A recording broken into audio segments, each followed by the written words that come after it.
Hi, thanks for clicking. If you subscribe to this channel, it was probably to follow progress on my old Little Big Adventure fan game, Twinsen, or maybe the short-lived indie game it grew into called Fetch Quest. Well, it's obviously been a while since I've had anything to show, but recently I was going through some of the old demos I still have, and it got me feeling nostalgic. And I think it's worth showing how it changed and grew. So this is some of the first footage recorded. Humble beginnings and all that. Now, if I remember correctly, this is where I started working with an old friend, James Goode, also known as Cocoa Puffs, to help develop the game. The original story we had was that the entire planet basically got sliced into an ant farm by aliens, and it was all for some sort of alien reality TV show. I can assure you, the official Little Big Adventure games have a much better story. The original inspiration was obviously Little Big Adventure, but it quickly grew to reflect other favorites of mine like Yoshi's Island, Super Metroid, and Smash Bros.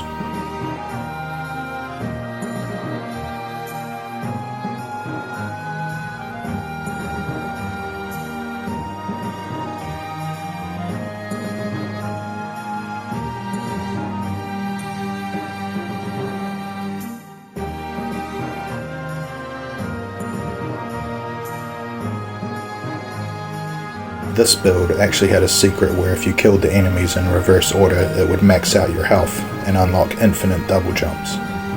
We weren't super concerned with game balance at this point.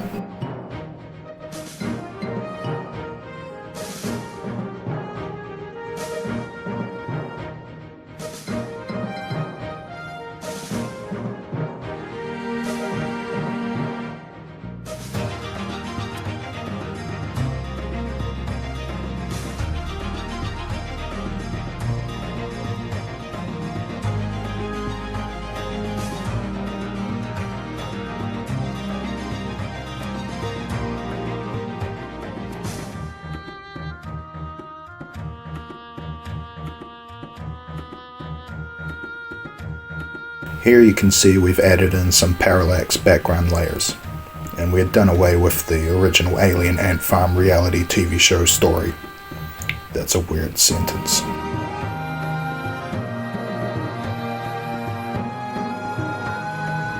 And this part is some old gameplay I recorded where I tried a pacifist run through one of the more difficult levels. Unfortunately, I get hit right at the end.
Alright, now this is actually the last build of Twinsen we released.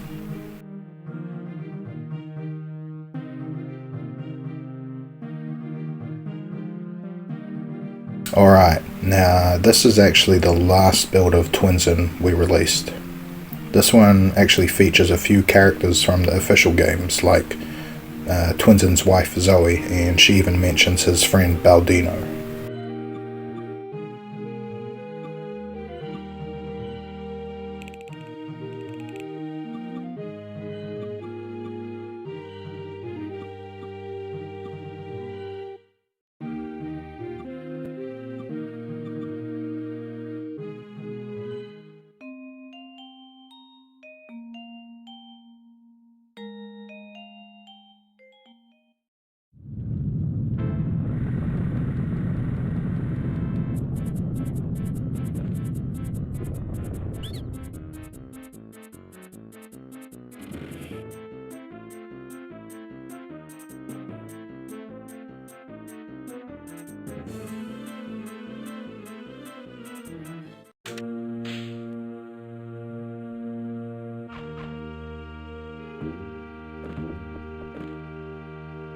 You can see the gameplay is more fleshed out and looks a lot smoother.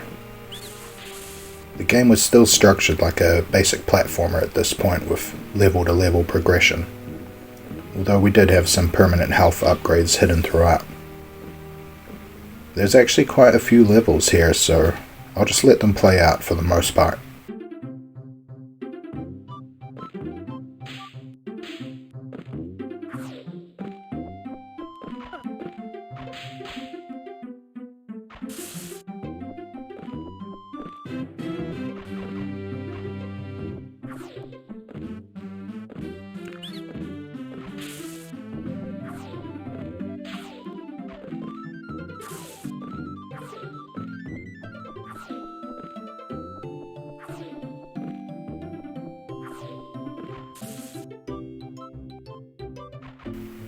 I was always really proud of how the sun moved through the sky and the rings around it connected to the horizon gradient.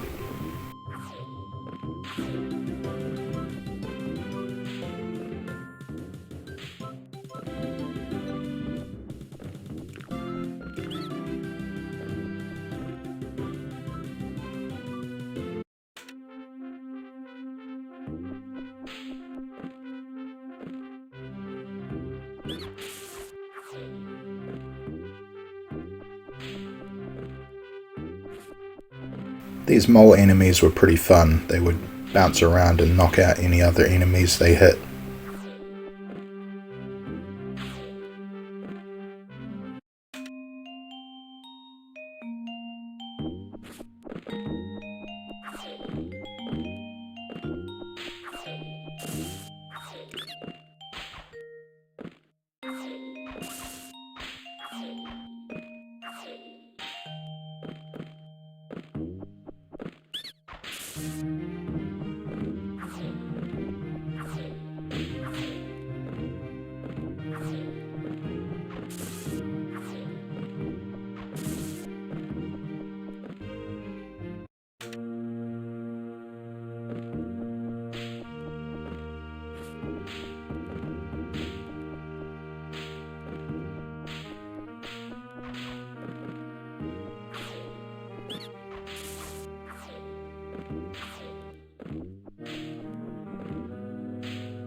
This was where the World 1 levels would end and you could move on to the next island. But there's actually an alternate exit where you can find some more challenging levels.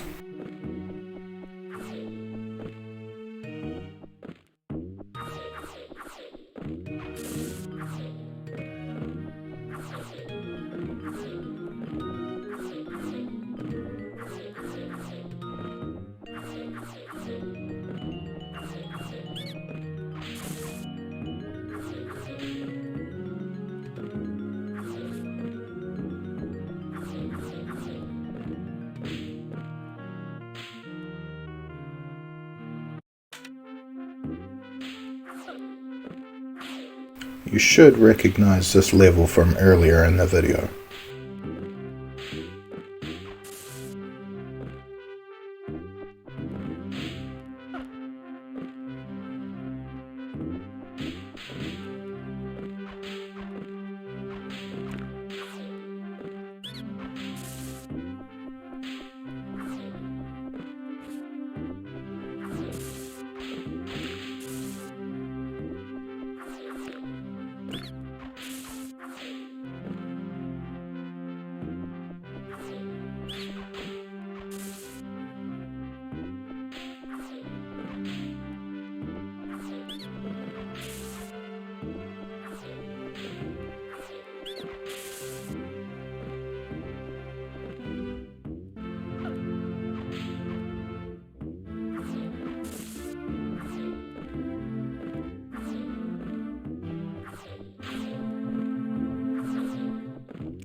Here I get a bit carried away with the dive attack.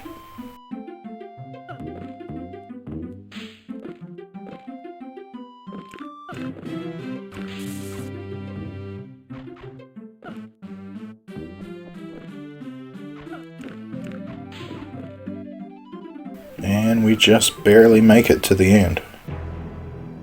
So here I'm showing a few images throughout the development.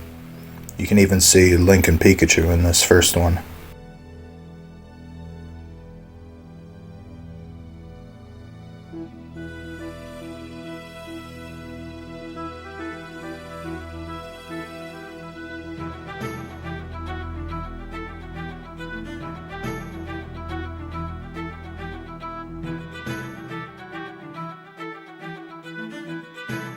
And we finally get to see Baldino waving to his friend Twinsen.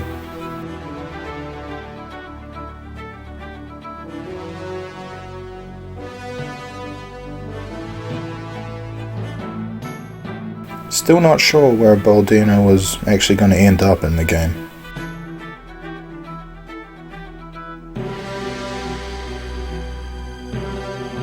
Here's a concept for the level select screen.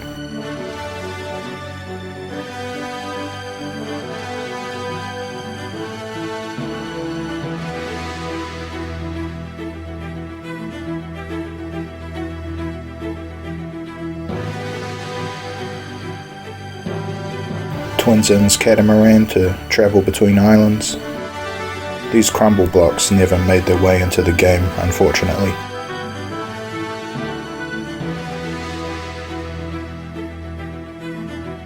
Some art I made that ended up looking more like it belonged in a storybook. Angel character, I made this for something else, but I always wanted to add her in somewhere. Here you can see how Twinsen evolved into the original character for Fetch Quest. The sprite sheet for the main character is quite substantial, and I still have more animations not included here.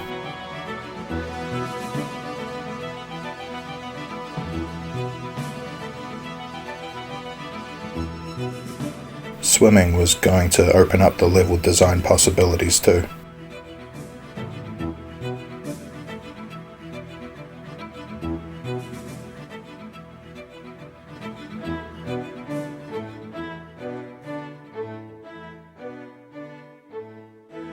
Some menu designs I whipped up.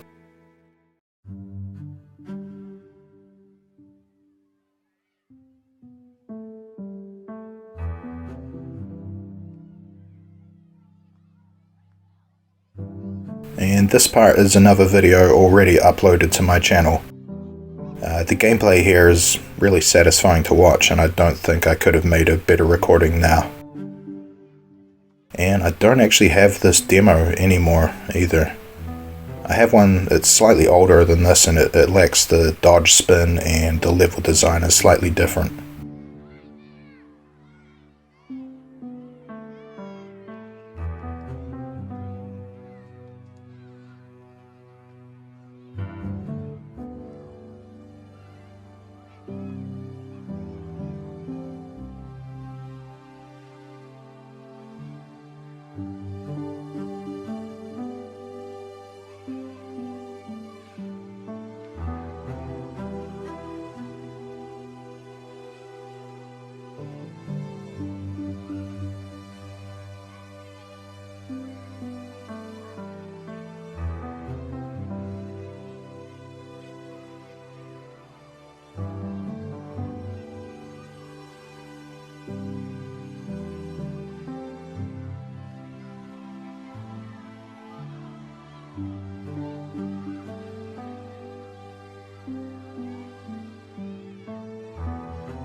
It's not a Metroidvania without wall jumps.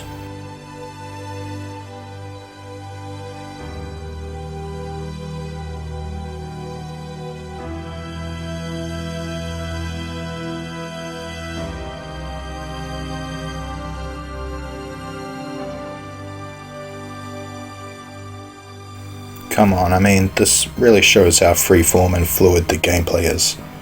I think there's still a lot of potential in how you can combine the different moves.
This is an old storyboard James made to set up the intro for Fetch Quest.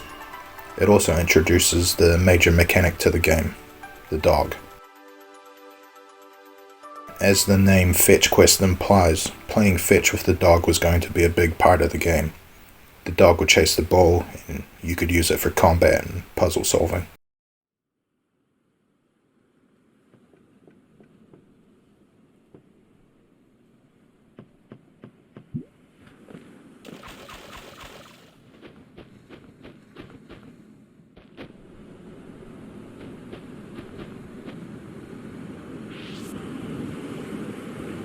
As you can see, we never really figured out the AI and pathfinding for the dog, unfortunately.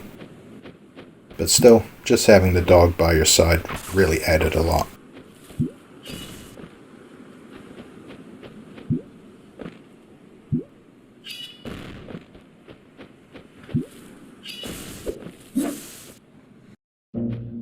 The game is now more of a Metroidvania, and we plan to only start out with the dog and the ball.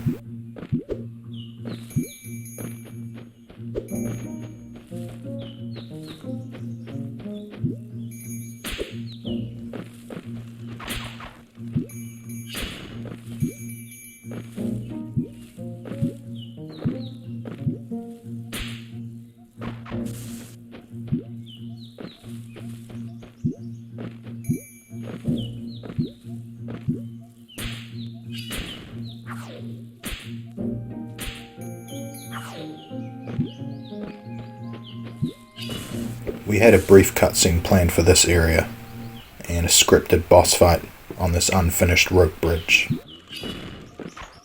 Once all the ropes were cut, you would fall down and wake up to find a sword, but your dog gone.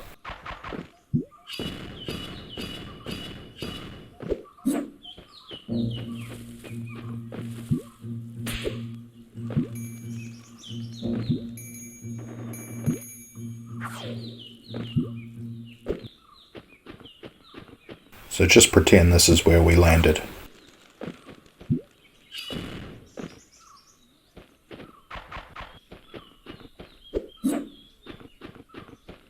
This was the first save station in the game. But at least it's got a health pickup.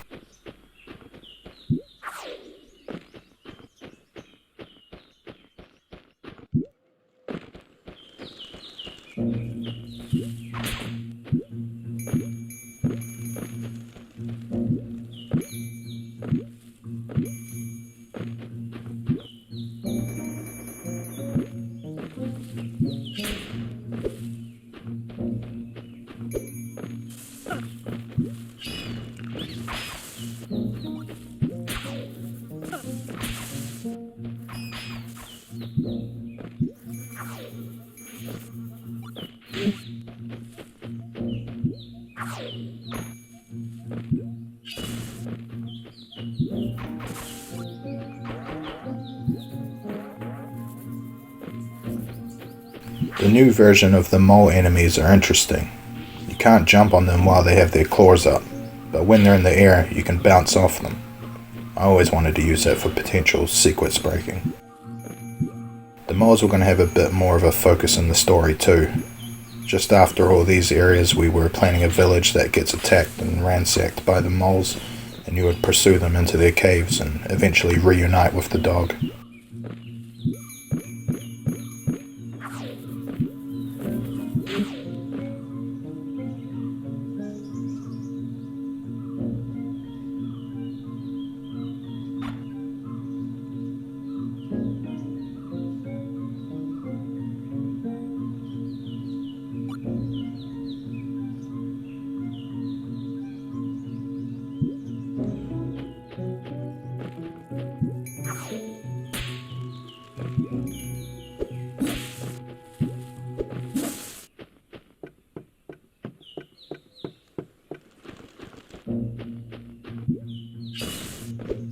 I still think the general movement is really fun to play with.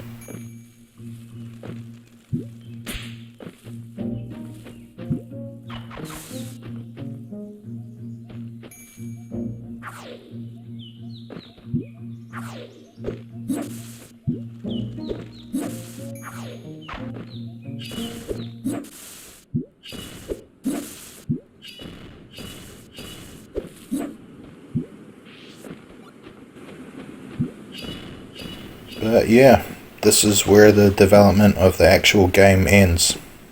James and I aren't kids anymore, and life changes and all that. From here on, the game only really exists in my mind. This is the giant crystal that was the catalyst to set up the whole story. And here are some more graphics and concepts I continue to work on. This temple would reveal more of the story.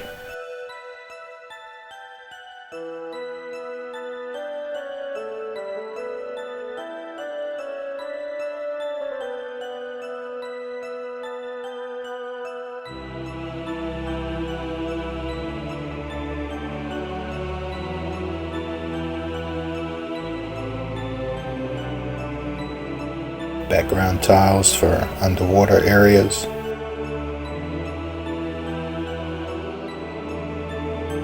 And it's a real shame we never put this death animation into the game. So yeah, I still don't have the whole game design planned out, but like I said, I always want it to be a Metroidvania with decisions and branching paths being a major factor in determining the progress, with some decisions being very subtle. The themes of the game focused on fetch with man's best friend, juxtaposed with a girl's best friend, the giant diamond corrupting the land. The lore of the in-game world would reveal playing fetch as an ancient tradition representing celestial orbits and eventually connect the secrets of the giant diamond. Fetch was the main mechanic of the game, having the dog chase the ball, using it in combat, solving puzzles. I think there's a lot of potential there, but the AI and the pathfinding for the dog was always tricky. This is still my dream project, and without getting too dramatic, it's the thing I want to share with the world. Maybe I can still finish this someday, but I'm not sure if I can do it alone. If any of this really speaks to someone watching and you're interested in maybe helping make Fetch Quest into a real game, just leave a comment below. Thanks for watching.